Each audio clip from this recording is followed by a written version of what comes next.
Il y a presque 11 mois disparaissait le Boeing de la Malaysian Airlines et les 239 personnes qui se trouvaient à bord. C'est un accident, viennent de déclarer les autorités malaisiennes. Le gouvernement français, lui, ne bouge pas. Alors seront-ils complices d'une enquête bâclée? C'est la question qui fâche de 7h15 sur Europe 1. Et pour y répondre, je reçois Guylain Watrelot. Bonjour Guylain Watrelot. Bonjour. Merci d'être là. Vous vivez aujourd'hui avec votre fils aîné Alexandre, manque Laurence, votre épouse, Adrien et Ambre, vos deux autres enfants qui étaient à bord de ce vol MH370. Depuis jeudi dernier, on sait donc que pour la Malaisie, ce drame est un accident. Eh bien, ce mot accident, vous ne l'acceptez pas. Pourquoi ? Non, je ne l'accepte pas parce que d'abord, c'est tout l'inverse de ce qu'on nous a dit il y a un an. Il y a un an, le Premier ministre malaisien disait nous sommes sûrs que c'est un détournement volontaire de quelqu'un à bord de l'avion. Et aujourd'hui, ils disent c'est un accident. Et d'autant plus qu'ils le disent sans aucune preuve, Ils n'ont aucune preuve du terme accident. Et donc il n'y a pas juste... plus d'éléments aujourd'hui quand on vous dit que c'est un accident qu'il y a un an quand on vous disait que c'était du terrorisme. Alors pourquoi ils disent accident aujourd'hui ? C'est parce qu'ils font référence à une convention internationale qui s'appelle la Convention de Chicago.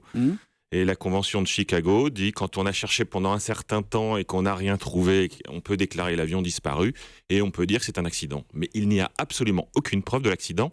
Je dirais même bien au contraire. On a plutôt des preuves qu'il y a eu détournement. Quelles preuves ?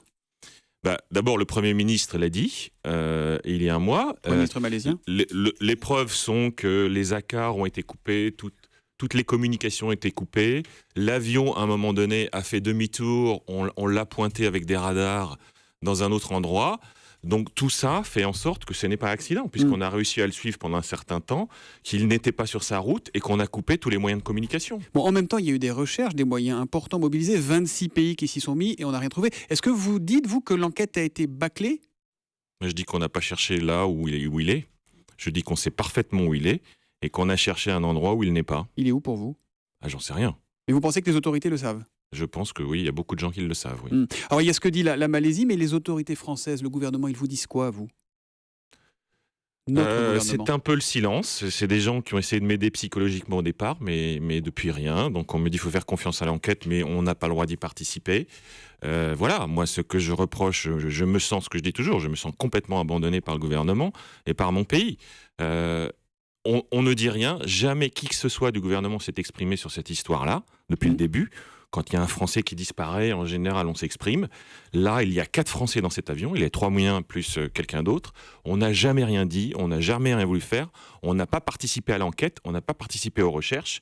Et on n'a jamais rien dit. Mais il y a une enquête ouverte par le parquet de Paris, quand même. Il y a une enquête judiciaire ouverte en France. Oui, il y a eu une enquête au début qui s'appelait pour homicide involontaire, alors que le gouvernement malaisien disait détournement d'avion. Il nous a fallu plus de 6 mois de bataille pour changer ce terme d'homicide involontaire en détournement d'avion. Nous disons que c'est terrorisme. On n'accepte toujours pas le terme de terrorisme aujourd'hui en France. Vous dites que vous vous sentez abandonné par le gouvernement. Oui. Le mot est fort, abandonné. Oui. C'est la réalité pour vous. Oui. Est-ce que vous estimez que le gouvernement français est complice, à minima, d'une enquête que vous estimez bâclée ? J'estime que le gouvernement, quelque part, oui, est complice, puisqu'il ne fait rien, oui. Vous étiez venu ici témoigner, Guylain Watrelot, au mois de juin, et vous me disiez à l'époque, on n'a pas confiance dans ce que fait notre pays, dans ce qui se passe là-bas, on a l'impression qu'on nous cache quelque chose. Pourquoi on cacherait la vérité ? Parce que la vérité n'est pas belle à dire, j'imagine. Je ne la connais pas, la vérité. Moi, je crois qu'il y a eu un détournement. Je ne sais pas ce qui est arrivé à cet avion. En tout cas, il n'est pas là où on le cherche. Et une des preuves essentielles, c'est qu'on n'a pas trouvé de débris. On l'a encore vu en décembre avec l'avion de AirAsia qui est tombé. On trouve des débris tout de suite, même quand il y a une grosse tempête. Parce qu'on nous dit qu'il n'y a pas de débris parce qu'il y avait la tempête. Il s'avère que l'avion de AirAsia, c'était la pleine tempête. On a trouvé des débris. À l'époque également, vous m'aviez dit que vous alliez écrire à François Hollande. Vous l'avez fait, j'imagine ? Je l'ai fait. C'est son chef de cabinet qui m'a répondu. J'aurais espéré que ce soit lui qui m'a répondu qu'il ne savait rien. Moi, j'ai pris ça comme... en fait, monsieur le président de la République ne pouvait pas le dire lui-même qu'il ne savait rien. Est-ce que votre douleur, évidemment compréhensible, Guylain Watrelot, ne vous aveugle pas dans cette enquête ? Oui, c'est ce que tout le monde pense, mais... Non, moi j'aurais votre sentiment. Est-ce que par moment vous le dites ? Est-ce que dans votre solitude, dans votre douleur, dans votre détresse, est-ce qu'il y a des moments où vous dites peut-être, je ne sais pas ? Peut-être. Mais il y a des tas de gens autour de moi, il y a des spécialistes qui nous accompagnent, les familles, et je ne suis pas le seul à dire ce que je dis aujourd'hui. Donc voilà. Il y aura un rapport d'enquête qui va être publié le 7 mars prochain en Malaisie. On en connaît un peu la conclusion puisque c'est le mot accident qui semble devoir être retenu. Vous en espérez encore quelque chose ? Non, rien du tout. Rien du tout. Non. Vous demandez quoi ce matin ? Ce matin, je demande depuis toujours que la France m'aide. Et je n'ai pas d'aide.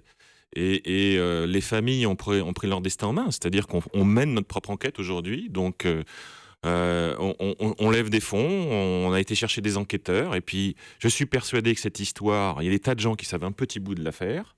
Et que petit à petit, par petits bouts, on arrivera à démonter ce qu'on nous dit aujourd'hui. Eh bien, espérons que votre message sera entendu. Il y avait donc 4 Français à bord de ce vol, dont votre épouse et 2 de vos enfants. Merci Guylain Wattrelos d'être venu en direct sur Europe 1 ce matin. Merci, bon courage à vous et votre fils. Bonne journée.